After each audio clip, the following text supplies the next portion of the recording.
일타 정치 김한 한겨레 21 기자님, 양지열 변호사님 나와 계십니다. 안녕하세요. 네, 안녕하세요. 네, 안녕하세요. 안녕하십니까. 자, 김건희의 그 준수한 그 남자. 세강자. 아, 예, 세강자. 구속심사 포기했고 결국엔 구속이 됐고 지금 오늘 첫 조사에 불응을 했는데 뭐 발등에 혹 때문에 불응을 했다. 그 진단서가 제출됐는지 모르겠는데 예. 그 2층에서 뛰어내리고 한 달간 도주를 하고 이제 체포가 됐는데 당연히 이게 참 이게 뭐 어떻게 설명해야 될지 모르겠는데 이게 뭐 당연히 나오라 그러면 조사에 나가야 되는 건데 이거를 예. 불응을 그냥 이제 피의자들이 막 해버리고 예. 그게 이제 제가 보기에는 오늘 진단서가 제출됐다라는 얘기가 없는 걸로 봐서는 그냥 이제 일방적으로 불응한 것 같은데 사실 이런 적반하장들의 태도가 이제 뭐 학습 효과가 있는 거잖아요. 네. 그러니까 이게 너무 지금 좀 이 사법 질서가 전반적으로 뭐 다른 문제들도 그렇고 참담한 그 상황입니다. 법원이 일단은 내일 오전 10시 다시 통보를 했어요. 소환한다고. 아마도 그 생각보다 긴급하게 일이 돌아갔다. 그리고 뭔가 대비할 틈이 없었다라는 판단을 좀 한 게 아닌가 싶습니다. 그래서 지금 말씀하신 것처럼 정상적으로 이 불출석에 대한 허가를 받은 게 아니고 일방적으로 본인이 불출석한 거고요.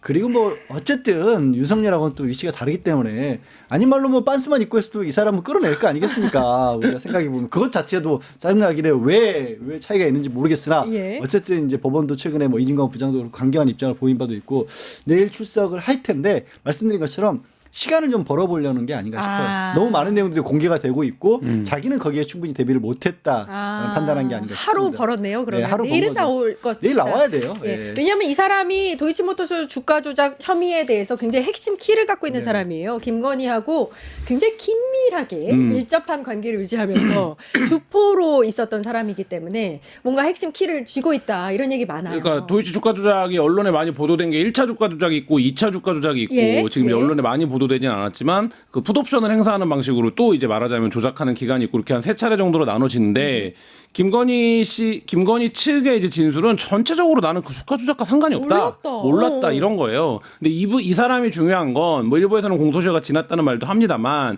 이 도이치 주가 조작에 대해서 김건희가 인지를 갖고 있었다라는 그러니까 거를 1차 주가 조작에 대해서는 공소시효가 지났다. 그 말씀하신 거죠. 그러나 그러니까 이 도이치 주가 조작 전체에 대한 인지를 김건희가 갖고 있었다. 인지를 넘어서서 적극적으로 모의하고 기획하고 실행하는 당사자였다, 플레이어였다. 이거를 이제 입증하는. 그러니까 예를 들면 이 둘의 관계보다는 어쨌든 그 도이치 주가 조작이라고 하는 꽤 오랫동안 한국 사회에서 이제 횡행했던 그 사건의 실체적 진실 우리가 모두 내심으로 알고 있고 의심하고 있었던 그 내용을 입증해 줄 수 있는 그런 인물로서의 주목 이게 이제 첫 번째 중요한 지점으로 보이고 그리고 이제 대화 내용들이 뭐 일부 많이 공개가 되고 있습니다만 보면 이게 이제 말하자면 어떤 짜잘한 주가 조작범 행태를 계속 보여주거든요. 그러니까 이제 뭐 이런 것들, 그러니까 예를 들면 김건희가 이 주가 조작이라고 하는 것을 전혀 실행할 수 없는 사람이라고 윤석열 검찰은 판단했던 거 아닙니까? 근데 실제 그렇지가 않다. 이런 거를 이제 좀 보여주는 주목 이런 게 중요하다고 봅니다. 예. 문자 내용이 말씀하신 대로 상당히 많이 공개가 또 됐어요. 추가로 된 게 있는데 그 안에서 뭐 나는 돈을 떼고 너는 기술을 댔다 뭐 이런 것도 있고 내가 더 비밀을 지키고 싶은 사람이야 이런 얘기도 있고 분명히 알았어요. 주가 조작이라는 걸 알았던 것 같아요. 그러니까 지금은 사실 법적으로 봤을 때 중요한 부분은 이 사람이 어떤 관계냐 보다도 과연 말씀하신 것처럼 김건희가 도이치모터스 주가 조작이 이루어지고 있다는 사실을 알면서 거기에 투자를 한 것이냐 아니면 윤석열 측이 쭉 주장해왔던 것처럼 단순하게 돈을 댔을 뿐이냐 돈을 맡겼을 뿐이냐 이렇게 주장하고 있는데 공개된 내용들을 보면 굉장히 자세히 알고 있죠. 일단 이 이준수라는 사람이 김건희에게 초기에 그거 조심해야 된다. 그래서 다른 부분 도이치모터스 주가 조작의 주포 중에 한 사람으로 보였던 사람이 뭐 잡혀가서 진술을 하고 있다라는 등 그다음에 그래서 우리는 빠져야겠다라는 등 너도 조심해야 된다라는 얘기도 하고 있고 김건희도 누구에게 투자를 해서 손해를 받고 누구에게 투자를 해서 이익을 받고 뭐 권오수에 대해서 상당히 믿고 있었던 것 같은데 권오수는 그럴 사람이 아니다라는 식으로 얘기를 하고 있고 그 얘기는 어떤 식으로 판이 돌아가고 있는지를 꽤 차고 있었다라고밖에 볼 수가 없는 내용이에요. 예. 거기에 뭐 기술을 대고 나는 돈을 대고 이 말 한마디만 가지고 이걸 가지고 뭐 김건희 측에서는 그게 주가 조작의 이 시가 과연 예전에는 이제 이른바 그 주식 경진대회 이런 데서 크게 성적을 올린 바도 있었고 실질적으로 조작이 아니라 투자 기술이라고 얘기를 하는데 둘이 나눈 대화를 보면 아니 그럴 거면 왜 너도 조심하고 나도 조심하고 나는 빠지고 누가 잡혀갖고 이런 걸 왜 걱정해요. 아하. 그러니까 동업관계라고 봐야 되고 공동기획을 하고 있는 사이라고 공동기획. 봐야 아하. 되는 거죠. 그러니까 그리고 이제 대화 내용 공개되지만 그 도이치 1차 주가 조작의 주포의 뭐 상황을 거론하면서 나는 빠져나왔고 너도 빠져나와야 된다 이런 얘기를 하잖아요. 그러면 예를 들어서 김건희 씨가 전혀 주가와 관련된 거를 실행하지 못하는 사람이면 내가 네 거 뺐어 이렇게 말하는 게 아니라 그렇지. 너도 빠져나와야 된다라고 하니까 김건희 씨가 발끈해서 뭐라고 합니까? 무슨 소리냐 나 2천만 원 못 받았다 이렇게 얘기를 해요. 이거는 앞서 말씀드렸던 것처럼 이런 자잘한 주가 조작의 어떤 기술이나 뭐 흐름 방법들을 김건희가 인지하고 있었다. 이거를 좀 보여주는 대목의 대화고 이게 이제 말하자면 이게 당장 이제 2차 주가 조작이나 이런데 이 공소를 완성하는데 굉장히 중요한 증거가 되겠죠. 아, 그런가. 내일 조사에서 뭔가 유의미한 내용이 나올까요? 글쎄요, 이제 수사 초기이기 때문에 초기에는 어쨌든지 간에 이런 관계를 부인하고 설령 이제 지금 메시지로 입증이 될 만한 그런 내용들에 대해서 뭐 단순 부인 내지는 그 한정 안에서만 인정을 할 정도의 그런 생각을 할 겁니다. 사실 더 중요한 부분들이 있죠. 과연 도이치모터 주가 조작만 관여를 했을 것이냐, 그렇지 않은 부분까지 있을 것이냐라는 건데. 대표적인 게 지금 이제 이 김건희가 받고 있는 주가 조작에서 가장 큰 거는 도이치모터스가 아니죠. 삼부토건이지 않습니까? 아. 삼부토건의 쌍둥이 회사로 보이는 웰바이오텍의 회장 양남희 회장이라는 사람과 또 이준수라는 사람이 잘 알고 있었다라는 사실이 이 최근에 또 맞아요. 드러났습니다. 예. 그러면 이준수라는 사람이 김건희와 계속해서 관계를 유지해 가고 있었고 그다음에 뭐 김건희에 관한 뭐 수사가 무혐의 처분된 걸 축하하기 위해서 술을 마시다가 잡혔을 정도의 그런 관계였다라고 한다라면 그러면 이렇게 가까운 사람들이 두 사람이 연이어서 나온다라면 아직까지 김건희에 대해서 삼부토건에서 이 이익을 범죄해서 직접적인 연결고리가 나온 게 없거든요. 도이치모터스 관계없이 도이치모터스 다르게. 그런데 어쩌면 사실 그렇잖아요. 삼부토건이 그렇게까지 진짜 대통령이라는 신분을 이용해서 남의 나라 전쟁에까지 관여를 해가면서 주가를 띄웠는데 거기에 김건희가 아무 이익을 보지 않았다는 게 이상하잖아요. 이상하죠. 네. 그 부분의 연결고리가 밝혀질 수 있을지가 지금 훨씬 더 주목을 받아야 되는 부분인데 아직까지는 거기까지 안 갈 것 같아요. 이준수가. 내일까지는 지금 알려진 부분들 모르겠습니다. 특검이 뭔가 알려진 것 이외에 다른 것들도 가지고 있을 가능성이 없지만 순서라는 게 있기 때문에 확실한 걸 좀 차근차근 밟아가기 위해서 내일은 저희가 지금 다루고 있는 이 내용 도이치모터 주가 조작 관련된 부분에 수사가 집중될 것 같습니다. 삼부토건까지. 그러니까 그 부분인데 김건희가 어쨌든 도이치모터스 주가 조작을 통해서 최소 뭐 20억 이상 이제 돈을 벌었다 이렇게 보여지는데 그러면 그 돈이 여태까지 한 번도 이제 밝혀지지 않은 게 그 돈이 어딨냐는 거예요. 그렇지, 그러니까 맞아요. 2차 주가 조작 이후에는 김건희가 재산 공개를 윤석열이 재산 공개를 해야 되는 위치에 있었는데 그 돈이 잡히지 않았어요. 그러면 지금까지 놓고 보면 예를 들면 가족이 관리를 했거나 아니면 이 계좌 관리인들이 관리를 했겠죠. 그럼 지금 계좌 관리인이라고 보이는 계좌 관리를 관리했을 것으로 보이는 사람이 두 명이 지금 잡혀 있는 거 아닙니까? 이준수 씨랑 이종호 블랙볼 인베스트먼트. 근데 이종호를 특검이 뚫지 못했어요. 어쨌든 지금까지 알려진 내용으로 따지면 그러면 그 돈이 어디선가 떠다니던가 그다음에 김건희가 그토록 말하자면 이종호라든지 이준수를 법률적으로 엄호해주고 보호해줬어야 되는 이유가 있었다면 그건 또 뭐냐 뭐 이런 부분이거든요. 그러니까 이 부분에 대해서 그러니까 말하자면 이준수가 가장 늦게 잡힌 거 아닙니까? 이들이 모두 끈이 떨어지고 나서 잡힌 거 아닙니까? 그럼 이준수가 어떤 선택을 할 거냐 진술에 있어서 이게 이제 굉장히 주목되는 대목이죠. 예, 발등에 혹은 좀 빨리 나왔으면 좋겠고, 예, 조사에서 좀 이제 그쪽은 다 끈 떨어졌어요. 예, 사실을 말씀하세요. 한겨레 단독 보도를 짚어보겠습니다. 그 수행비서 수첩에요. 네. 샤넬 가방에 대해서 뭐라고 써 있냐면 804만 원 블랙 라지, 730만 원 화이트 가로 열고 가로 닫고 이렇게 써 있었어요. 굉장히 우리 뭔지 알죠? 네. 요걸로 교환해라 뭐 이런 내용인 것 같은데 근데 이 비서 얘기를 따르면 본인이 쓴 것도 아니고 김건희 글씨도 아닙니다. 이렇게 얘기를 했다고 하더라고요. 특검에. 네. 예, 어떻게 보세요? 그러면 자기 수첩에 왜 써 있는 거야? 누가 쓴 거지? 자기 내 수첩에? 수첩에? 자기 수첩이 예를 들면 그거 수첩을 누가 주고 종이를 써 있는 종이를 찢어갖고 주고 이렇게 받고 와 이런 게 아니라 자기 수첩에 적혀 있는 건데 그게 내 글씨도 아니고 김건희 글씨도 아니라고 하면 그러면 뭐 귀신이 와서 쓴 겁니까? 누가 쓴 겁니까? 마법사가 와서 쓴 겁니까? 그러니까. 네. 그러니까 김건희는 이 부분은 인정을 했어요. 샤넬 가방 교환해 갔다는 걸 인정을 했습니다. 그라프 목걸이는 여전히 받은 적이 없다라고 얘기를 하고 있지만 그래서 이 부분은 그냥 유경옥 전 행정관이 자기 빠져나갈 그 주장을 하기 위해서 하는 것뿐인데 예. 이것도 저는 용이치는 않을 것 같은 게 이미 그 매장의 직원이 다 나와서 그때 있었던 일을 다 자세하게 진술을 했고 다만 저는 이게 뭐 사후적으로 기재됐을 가능성도 배제는 못합니다. 왜냐하면 그때 이제 그 직원의 증언에 따르면 김건희가 직접적으로 영상 통화를 통해서 제품을 그 유경호 행정관에게 보여주고 그 다음에 이제 결정을 지었다라고 하거든요.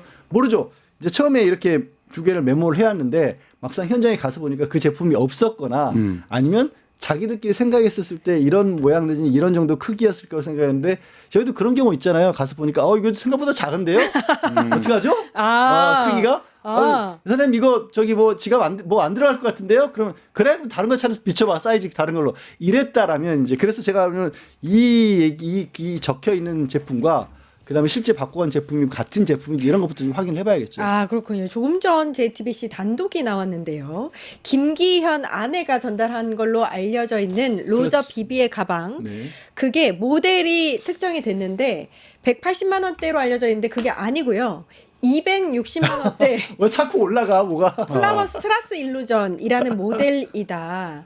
예, 그걸 선물했다. 야. 예. 그러니까 이게 또 의미가 있는 게 원래 김기현의 해명은 예의 차원에서 준 선물이다. 그렇죠. 이렇게 얘기했는데 260만 원짜리면 더 심각한. 사회적 예의 측면에서 줬다고 하는데 정말 전 부끄럽네요. 예. 집안에 저희 안 사람에게 한 번도 예의를 지킨 적이 없는 것 같습니다. 아무도 나한테 예의를 안 지켜.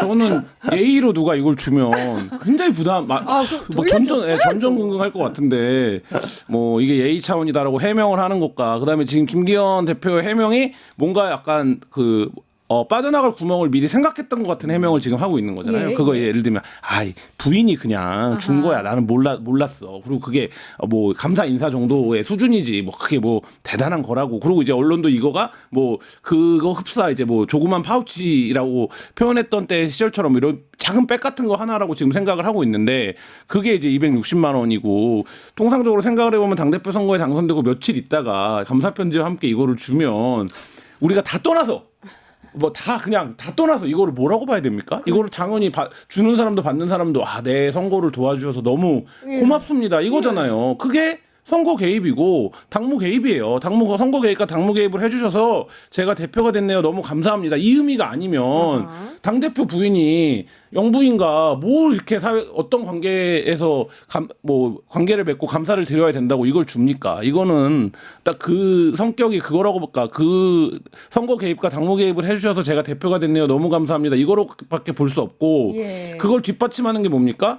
지금 이제 그런 얘기를 하는 거가 다 너무 진부하고 시세에서 잘 안 하지만 김기현 대표가 어떻게 대표가 된 겁니까? 그 과정을 우리가 다 지켜봤잖아요. 예를 들면 이준석 대표 추출하고 당원 투표 룰 바꾸고 해갖고 김장년대네 뭐네 이런 거 떠갖고 이게 윤심이 어디 있는 거야? 윤심을 찾아야 돼. 이렇게 해갖고 당대표 만들어준 거 아닙니까? 그렇죠. 그 과정이 누구의 기획과 혹은 오더였느냐 이게 이제 이 백이 함축하고 있는 의미인 거죠. 그게 핵심입니다. 아닌 게 아니라 저는 약간 좀 찜찜하긴 했어요. 김건희가 받은 거 치고 너무 싸다. 180만 원이면 260이면 그래도 네. 그렇군요. 뭐. 그러면은 그거 궁금합니다. 특검이 지금 바쉐론 콘서트 시계 받은 그 서정민 사람, 씨. 예. 그 사람에 대한 혐의를 뭘로 특정할지에 대해서 고민이 많다고 하던데 변호사님 의견은 어떠세요? 그게 왜 고민을 하냐면 과연 대가성이 있느냐라는 부분인 겁니다. 대가성이 있잖아요. 대가성이 이제 로봇계 사업이라고 하는 부분이 실제로 수의계약을 통해서 이 서성빈 측에서 취할 수 있던 이익이 2천만 원이 안 돼요. 근데 시계가 5천만 원짜리니까. 뭔가 5천만 원 주고 지금 나온 경우는 1,900만 원 정도, 1,700, 1,800만 원 정도이기 때문에 이게 너무 안 맞는다라는 거잖아요. 그렇다고 해서 이게 그러면 뇌물처럼 대가성이 있는 게 아니라 단순한 청탁금지법을 적용하자니 또 배우자라는 신분이 민간인이기 때문에 그것도 애매해지는 것도 같고 다만 이제 이 부분에 있어서는 한 가지 특검 쪽에서 이 부분은 아마 고려를 할 것 같은 부분이 그게 이제 구체적으로 마지막에 나온 부분이 이런 정도의 이익에 그쳤을 뿐이지 이후에 경호 대상으로 해서 이 로봇계를 굉장히 크게 확대하려 했던 정황도 있거든요. 예. 이걸 이제 경호처에서는 이런 정도에서 그치는 게 아니라 뭐 여러 가지 용도로 도입할 수 있다는 식으로 그래서 보다 큰 사업을 하기 위한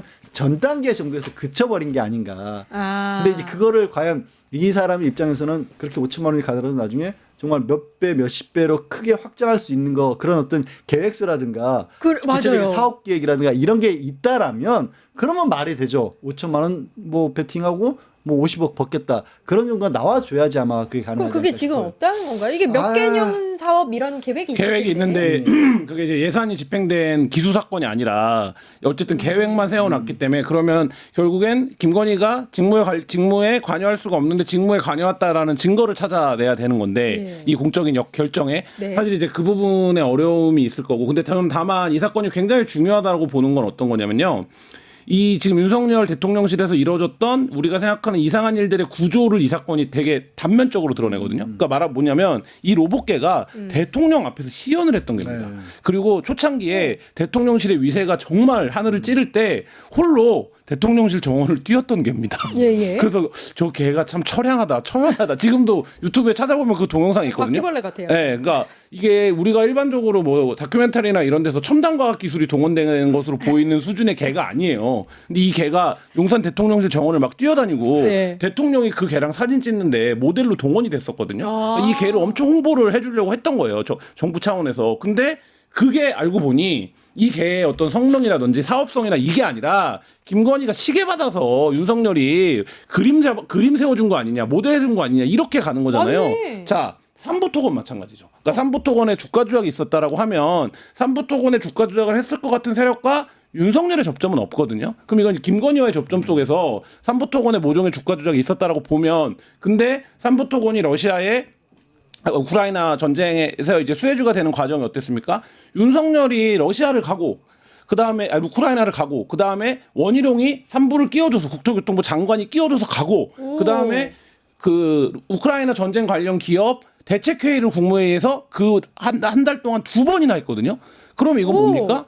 이 김건희와 관련된 일당들이 주가 조작을 하는데 윤석열을 뭘로 쓴 겁니까? 대통령을? 모델로 썼네. 네, 재료로 쓴 거예요. 네. 네. 이런 과정이었다라고 보면, 그러니까 이 사건에서 근데 우리가 법리 적용을 할 때, 아, 이거 공무원이 아니라서 뭘 적용해야 되지? 이게 이제 애매한데, 지금 김건희와 관련돼서 더 밝혀져야 되는, 여죄가 밝혀져야 되는 많은 사건들의 구조가 사실 이 사건과 똑같다. 뭐 이런 생각입니다. 그러니까 윤석열이 재료까지도 아니고요.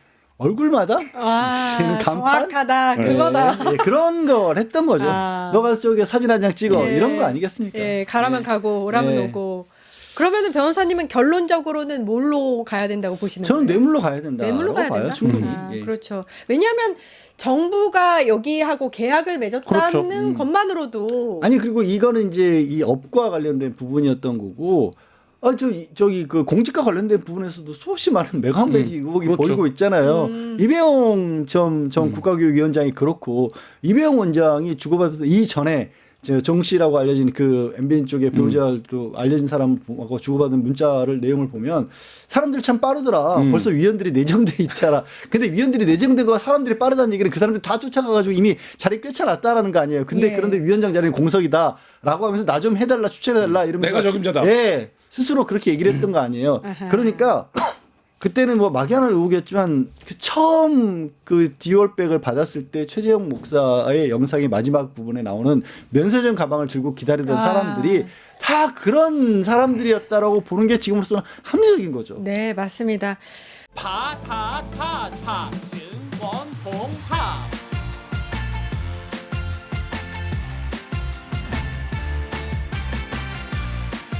이제 저녁 8시 30분 퇴근 후 퀴즈 한판 혼자 하지 마세요. 같이 해요. 매일 저녁 8시 30분 많은 참여 바랍니다.